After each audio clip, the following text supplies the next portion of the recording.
Welcome everyone to Choice Conversations, the podcast dedicated to helping you improve your life, one choice at a time. I'm your host, Chris Stefanik. Let's do this.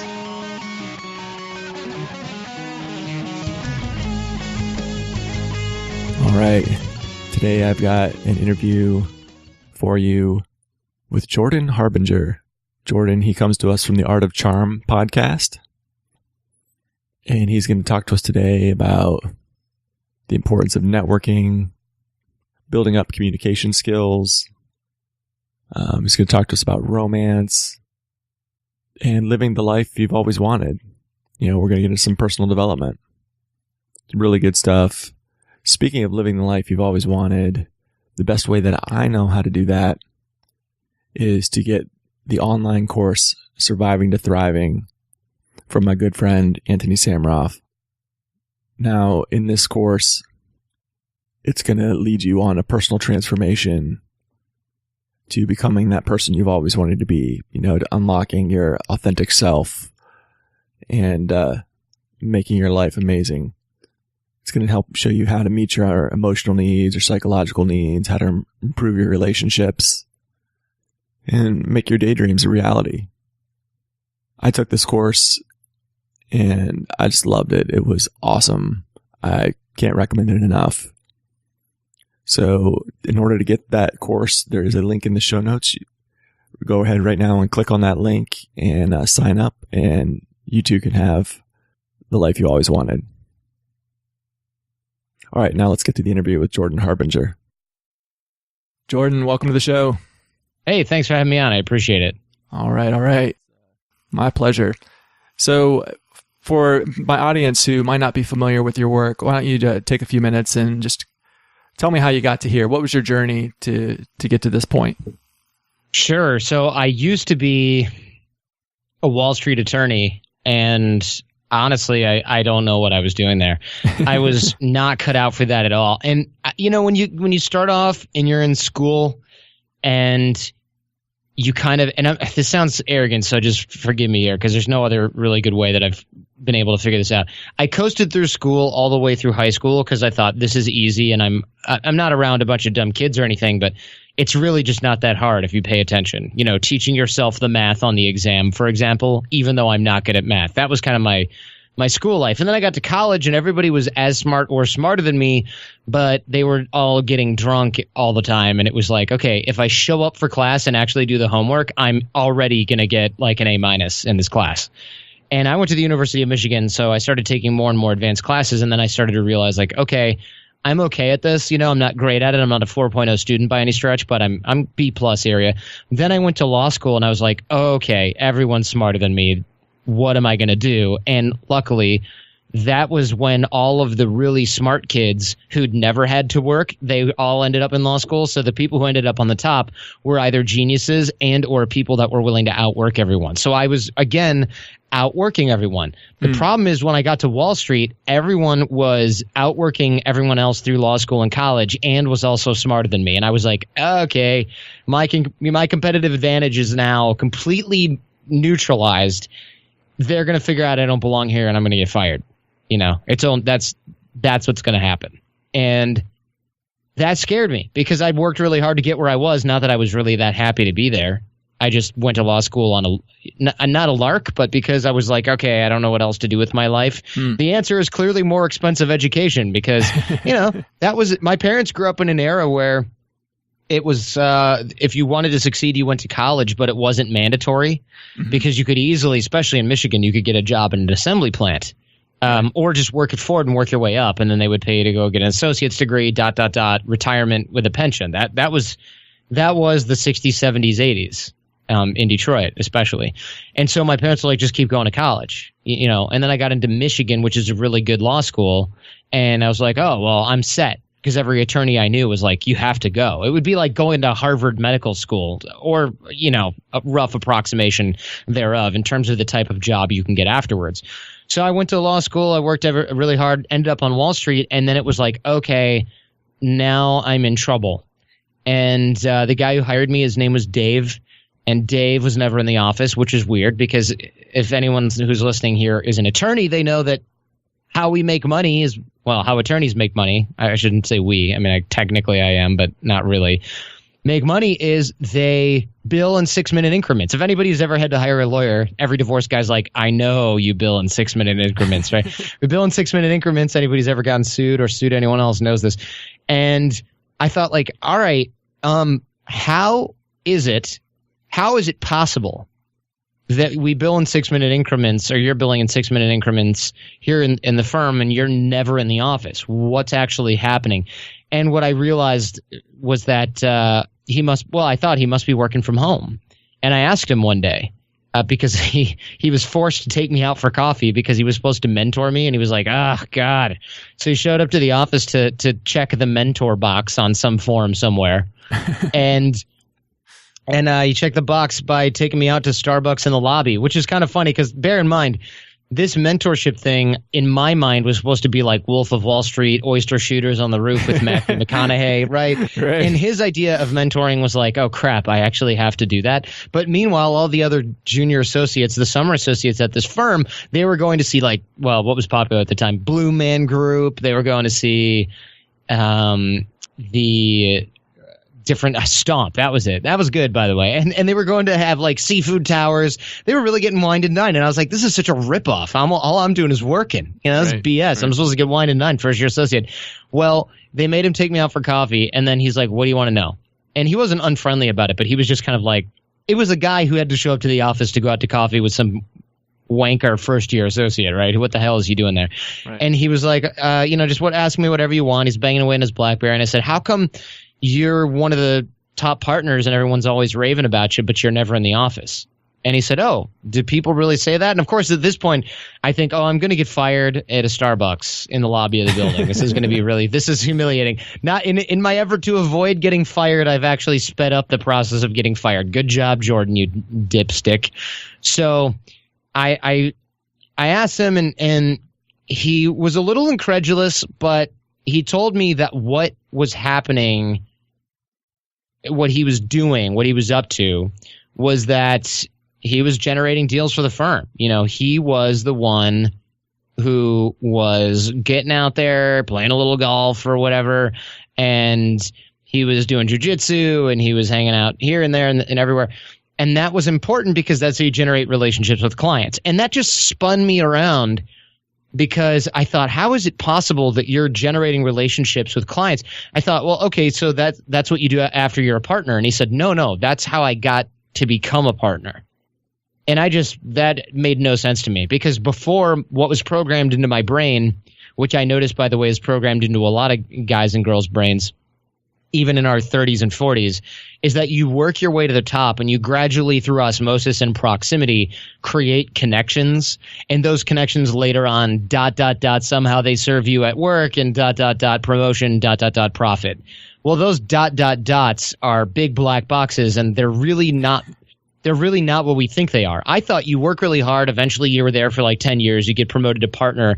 Then, I don't know, you start meeting other people because you get brought to cool deals and you join a country club. And then, now you're supposed to sell the firm. And you'll learn that somewhere along the way. They'll teach you that somewhere along the way. That's really not how it went. That's not how it goes, and it's not how it was for Dave. What Dave did was he grew up in New York, was a really outgoing guy, had a lot of cool connections, and he was always putting himself out there, and he brought in a couple of deals until the managing partners at the firm were like, hey, you're more valuable outside the office than you are inside the office. So they just said, here's a American Express Platinum card or whatever. Go join a golf club, expense it, do jiu-jitsu, go hang out on boats, go skiing, do your thing. Just bring us a deal every quarter, deal or two, for $1 million. And, you don't need to worry about your billable hours, because the bonus you're getting from bringing in $4+ million in legal deals every year is a lot more than you're going to get from billing 2,000 hours. Even if you bill $1,000 an hour, you're bringing in a hell of a lot more money than you would as a cog in the machine. And so when I did the math on that, I was just blown away, because not only did that seem like more fun, it seemed like that was something I could potentially learn how to do, because everybody was starting from zero, right? Or so I thought. Everybody was pretty much starting from zero. And by the time all of the other associates at the firm had thought that they needed to make those connections, I would have been like, suckers, I've been working on this for 4 years or more. And I would have a huge advantage. And so that's why I started studying persuasion, influence, sales, marketing, networking, and all the things that you're hearing about on the Art of Charm podcast. Of course, what that led to was me leaving the field of law, doing the show full time, teaching military intelligence and private citizens and people from all over the world these types of skills, because it turned out that I got obsessed with it, got good at it, and it's in even more of a competitive advantage than I ever thought it would be. Nice. Yeah, that's just so important. The advantages you get from networking and the opportunities that are there if you've got those people skills. It's really amazing, and it's a great story. Now, I'm wondering, you've got the Art of Charm where you're training people and people skills and the like. And is it concentrated more on like networking and the business side, or do you have a fair amount of focus on guys that want to be able to, find the right partner and be better at picking up women and, or, even, people that are married like myself who want to keep the romance alive and be the best version of themselves for their wife, and be charming to their wife, right? What is the mix of what you're doing at Art of Charm? Yeah, good question. So when we started doing this, I was thinking, got to learn networking, got to learn how to generate business relationships, got to learn how to get in good with people so I can get jobs in case I still get fired from this one. Right? That was still in there in the cards in my opinion. And I started learning that stuff, and I could not shut the hell up about it with my friends, because I was learning the networking stuff, and I took a bunch of classes, and I realized that even the people teaching the networking stuff were completely full of shit. Can I say that on your show? Absolutely. Okay. So I was taking these Dale Carnegie classes, which, by the way, they're great for what they are. But the things I was learning there from dudes in sweater vests, you know who you are, were things like, look them in the eye and give them a firm handshake. Not bad advice, especially if you're teaching it to somebody who's shy and looks at their shoes and gives a dead fish handshake, and that's their weakness in business. But if you're not generating $1 million law deal every quarter, it's not because your firm handshake or lack of eye contact. There's something else going on here. If you're able to close that kind of business, there's something else going on here. If you want to create high-level relationships, it's not like, you know what I really liked about that guy? He had a firm handshake and he looked me right in the eye. No, you're not a 12-year-old boy. I'm not a grandpa talking about that Chris. He's a real sharp young whippersnapper, firm handshake. No, people don't freaking like you, right? Not you per se, but people don't like you, and that's why they're not doing business with you. Or people don't trust you, and it's not because of your handshake. It's not because of your eye contact. Sure, those things might play like a 1 or 2% piece of the puzzle, but there's something else going on here, or not going on, that's causing you a problem. And so I wanted to focus on that. So I quickly graduated, no pun intended, from the Dale Carnegie type stuff to, okay, I'm going to go to the Robert Cialdini studies on influence and persuasion and try to apply that stuff. I'm going to talk with my friends who are in intelligence agencies, high-level salespeople, stuff like that, take their classes and ask them real questions, and then go out every night for 5 years straight, literally, I mean, almost every night, and split test this stuff with a group of my friends. That got my friends' attention. My friends didn't care at all before when I was talking about business networking, but when we started to go out at night and practice this, we found out pretty quickly that, gee, it works really well on attractive women, and we were, 24, 25, so quickly the networking stuff took a back seat. And we started to focus on the dating stuff. Now we're sort of back to the business angle, but I'll tell you, it's all one and the same. There's a 95% overlap, or 90+% overlap between how to be your best self for your wife, how to close a business deal, how to meet somebody at an event, create a connection. It doesn't matter if they're a man or a woman. The logistics of the terms of the deal may be slightly different, if we can put it in those terms. However, at the end of the day, the first 3 minutes are very similar. The phases that you go through on the map are almost essentially the same. And that's why you see people who are really good at sales also generally being really good with people. I'm not just going to say women, but really good with people. And people who think they're really good at sales, but are terrible with people, well, they're not really that good at sales most of the time. And you can find that too. Very interesting. So 95% overlap. I like that. That sounds good. It's much easier to learn, one technique and then apply it across the board rather than having to learn multiple techniques and the like. So yeah, that's positive. That's actually one of the things I found in studying communication. I've done a lot of study on communication, starting off in the area more of like parenting, right? And then going into other areas. But what I found is the techniques that work the best with kids were also the ones that would work with your spouse or your partner or your buddies or your business associates. It was like, oh, you know what? If it works, it works. It's not like, oh, you've got to put on I'm talking to a 5-year-old, tool belt, and then, oh, I've got to put on I'm talking with the guy's tool belt, and so on, So that's, I guess, not too terribly surprising.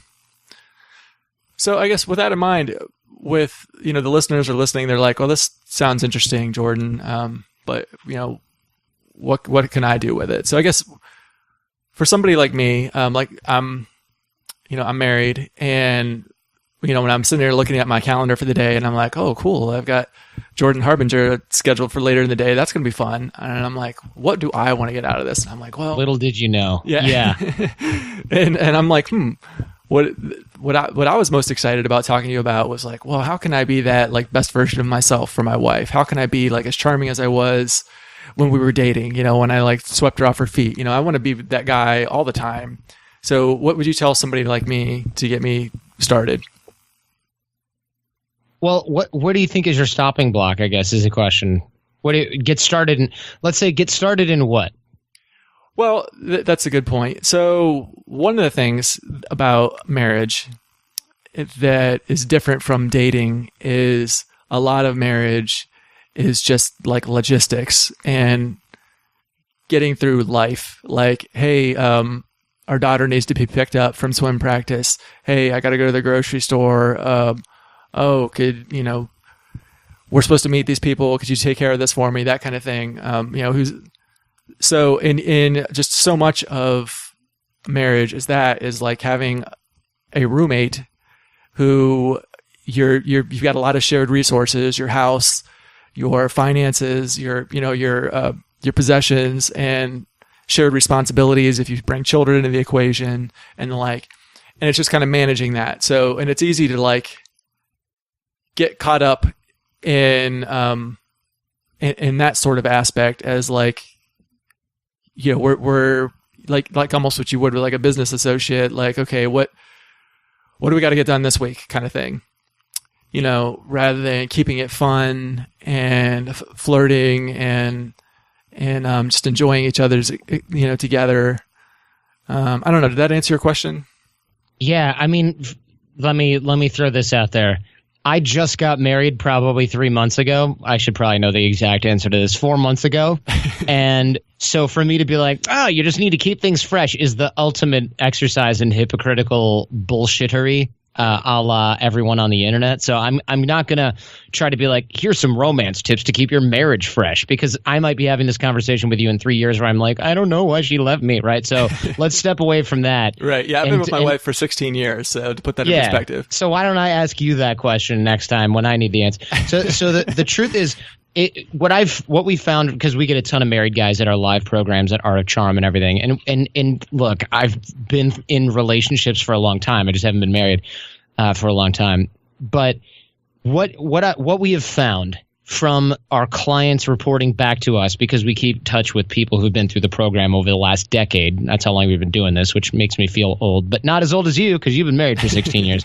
Thanks, appreciate that. But what it tells me though is that there are guys that work, and women for that matter, that work at their relationships to the point of I just feel bad for how much effort they're putting in and banging their head against the wall and not getting the results that they want.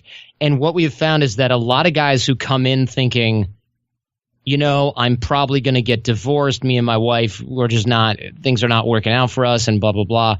I hear that all the time and I'm thinking, oh man, that's so sad. But you're in the right place. You're at boot camp. You're going to work on yourself and you're going to be able to figure out how to fend for yourself in a new social environment.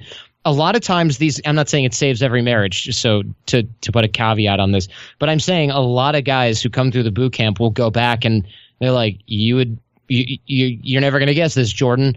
We're working things out. And the reason is because they're working on themselves instead of trying to work on their partner or work on necessarily just their relationship with a partner. I'm not saying you shouldn't work on your relationships, far from it.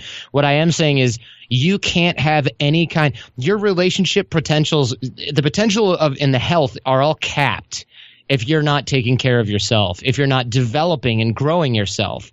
You just can't have that healthy of a relationship. And if you don't believe me, look at men and women who put everything way too much into their relationships. We call them doormats, right? Because they give everything and more until the point where they're literally just a victim of this relationship and it's still not working. In fact, it's making things worse. A lot of times what's required is for that person or that couple to turn around and go, this may be not working the way it is now. So I'm going to get in shape for myself. I'm going to learn how to go out and make a social circle for myself so I can spend time with myself, so I can take a vacation by myself, so I can learn a hobby that doesn't involve my significant other. It sounds so selfish, but what we've found is that a lot of times it's not just that the other person needed space. It's just that they weren't married to somebody who had an identity anymore outside the relationship, and that can kill everything. So rather than giving you romance tips like show up with flowers once a month or something trite like that, I would say that you need to you look at yourself in the mirror. Pretty hard questions need to be asked whether or not you have an identity that exists outside the relationship. And for a lot of guys, I've found it, to my surprise, I mean, I'm trying to be a therapist here, to my surprise, that was a large part of what was causing issues, where guys were being distanced from their partner because they're working a lot and their partner works. And then kids come in, like you said, and you don't have time for yourselves anymore. You don't have time for yourself. You don't have time for your relationship. You're spending it all on the kids. And then the second priority is the marriage. Where do you fall? Where are you prioritized in there? And it's like, well, I can't possibly go learn how to play racquetball and have a night out with the guys. That's ridiculous. I got 2 kids and a wife. That might just be what the doctor ordered. Mm. And it's not just spending time on yourself. It's working on yourself, self-care, taking time for yourself, realizing your partner needs time for themselves, not just give, but also maybe a little bit of ask. And sure, sometimes we ask too much in our relationships and there's an imbalance. Usually, though, I've found is that we're not asking enough. And it's not just asking of our partners. It's just treating ourselves like humans. I'm basically, I can look in the rearview mirror and being a bachelor is real clear, right? Being single is a little further away. When I have kids, for us guys, it's a little weird. And I don't know if it's mostly men who listen to your show, but for us guys, it's a little strange. All my friends who've had kids, and tell me if this is your experience, they say things like, the woman has a year almost to prepare for this. She's preparing to get pregnant. She gets pregnant. She's pregnant for 9 months. You're a dad one day, but yesterday you were not. And now your responsibility is totally different. Sure, you had a pregnant wife. That changed things a little, but not like being pregnant and taking care of that child inside of you, right? One day you just have a kid. It's like you wake up after that nap, after your wife gives birth, or the next morning, and you're just like, oh shit, I'm a dad now. Like things change on a dime. And so we don't have time to mentally prepare for this other than just straight up hypotheticals. And I think this sounds like a little bit of a ramble, but what I mean by this is we are not ready for this as men at any time. And so for a lot of us, we just go, because we're responsible guys with wives and kids, we go, all right, anything I was doing for myself, that's in the past. I got family now. I got responsibility. And that's admirable. But if done to an extreme, it's a mistake, in my opinion. Mm. Well, certainly some of the things that you just said resonate with my experience. So for me, I've been with my wife for 16 years. We've been married for 13 of those. And it was, probably about 9 years ago, I was looking back and realized I just wasn't really happy with my marriage. And I spent a lot of time trying to fix my wife. Here's the things I don't like about you. This needs to change. And, that did not go very well, right? Wait, you tried that with her? I'm not laughing. I'm just clarifying. Right. I mean, not in those words, but yes, that's what I tried. Okay, thank God. I was like, bro, that you're beyond help if you just said that to your wife. I'm new to this marriage thing, but that would have been a mistake. Right. But I mean, that was my approach, right? And it wasn't, and that was getting nowhere, and that was very frustrating. And somewhere along the way, I started putting my effort on, okay, what is it I don't like about myself, and working on myself and fixing that. And of course, you have tremendous more power to change yourself than you do to try to change somebody else, especially somebody who doesn't want to change, and you have like zero power, right?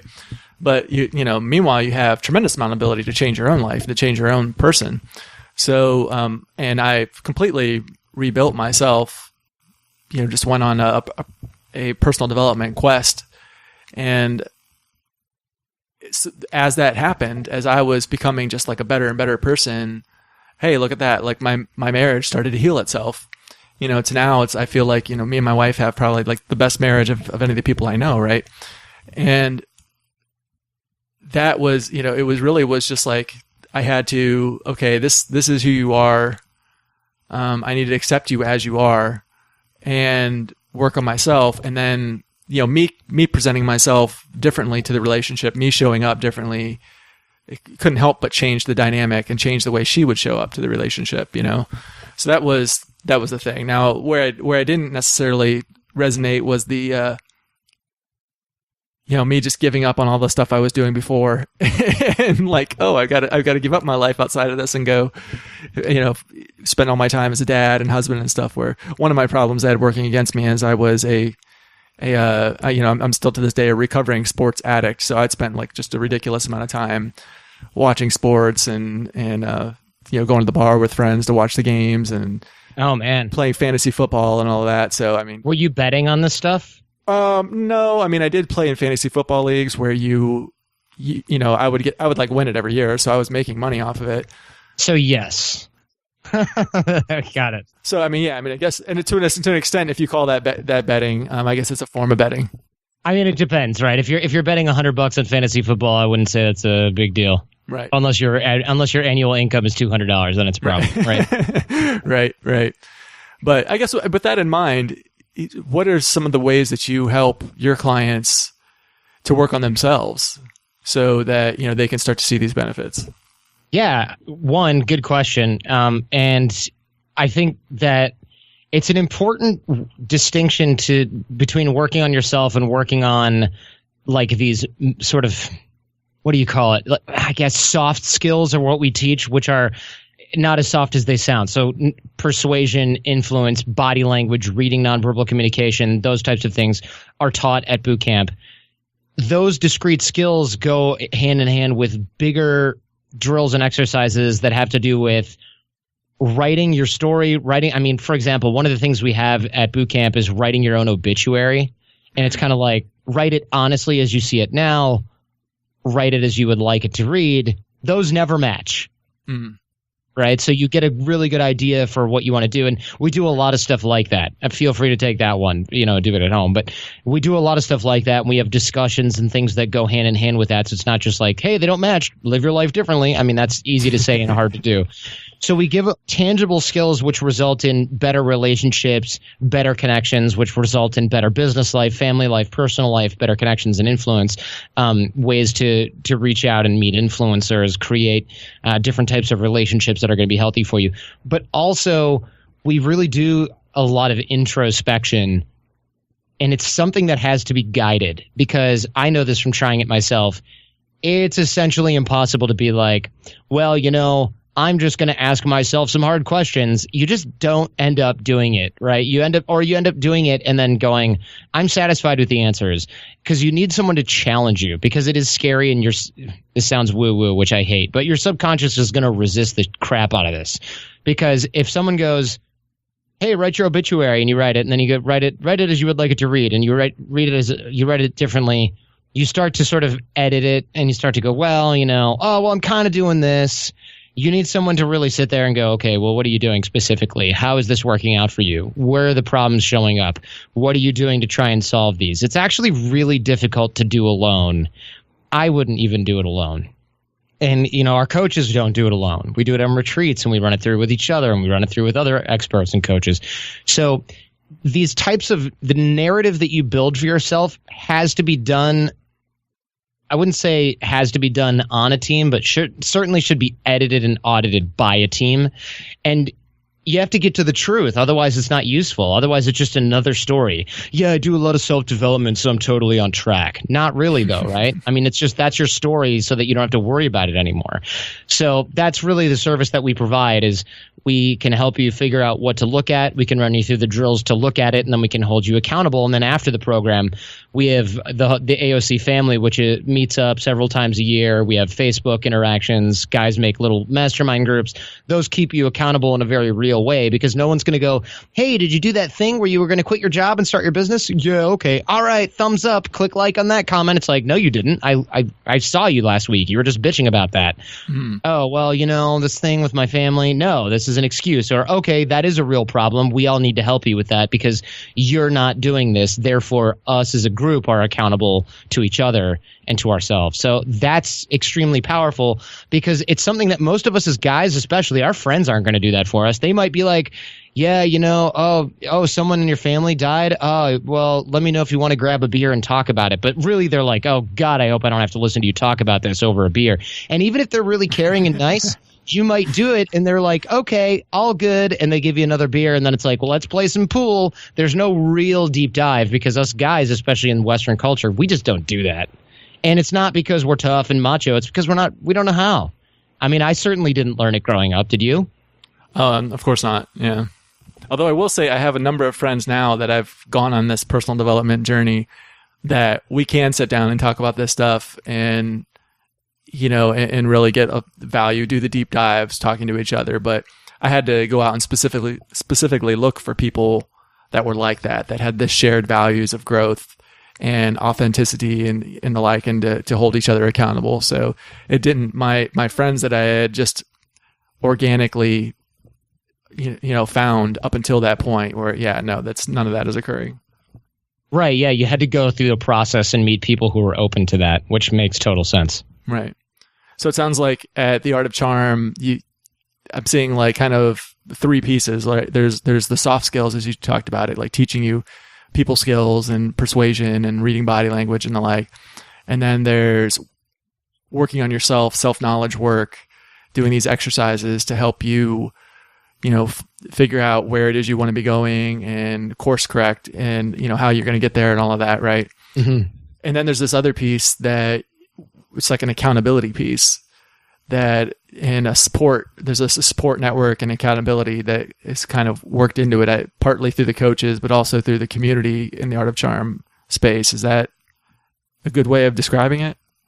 Yeah. I mean, it's one way to describe it for sure. There's a lot of, it's hard to explain this in that not because it's so complicated, you have to be there, but because there's so many facets to it. It really is a community of brothers, but it's also a school where you could just go and say, screw the community part. I just want to learn persuasion, influence, and things like that. And we've had guys come through like that who come through thinking, I don't need the community part. I'm not into that. And that's totally fine. And we have other people that come in. We just had a group of Green Berets come in, Special Forces come in. And we had SEAL Team 6 come in through the program before the Bin Laden mission, which I know puts kind of a timestamp on things. And they were thinking, look, we're just here for the soft skills. We're here for the skills, the tactics, the drills. We don't need access to the after program stuff and whatever. And after the program, they could not wait to get into that. Because even when you come in for one reason, like I just want persuasion skills, you come out. It's impossible to come out without having shined a spotlight / magnifying glass in all these areas that need work. And the high performers who come through a program like the Art of Charm and are in a program like the Navy SEALs or the Special Forces, Green Berets, etc., they're not exactly the type of guy that go, yeah, I'm weak in this area, so I'm just going to ignore it and hope no one notices, right? They're not exactly those types of people. They've spent their whole lives attacking every weakness they have with as much just viciousness as they can muster to get a 1% edge, which in their current line of work can actually save their life or the life of one of their dearest friends or somebody else, or be mission critical. So we end up with a lot of folks like that coming through that really have helped define the program for us as the years have gone by. I think I totally went off on a tangent compared to your question. So if you really want your question answered, you're probably going to have to repeat it.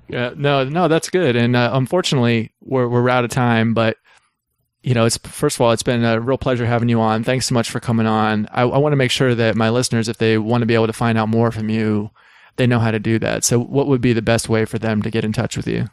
You're already listening to a podcast, so please check out the Art of Charm podcast. Look, if you don't like me, which is understandable, I got Shaquille O'Neal on there. I got General Stanley McChrystal. We've had a lot of great people on there, from Russell Brand, the comedian, to Larry King, to Mike Rowe from Dirty Jobs, all the way to personal growth experts, coaches, and well-known entrepreneurs, celebrities. So I think it's a lot of fun, and I think if there's any value that you've gotten from me today, you'll get 10 times more from the people that we talk to on the show.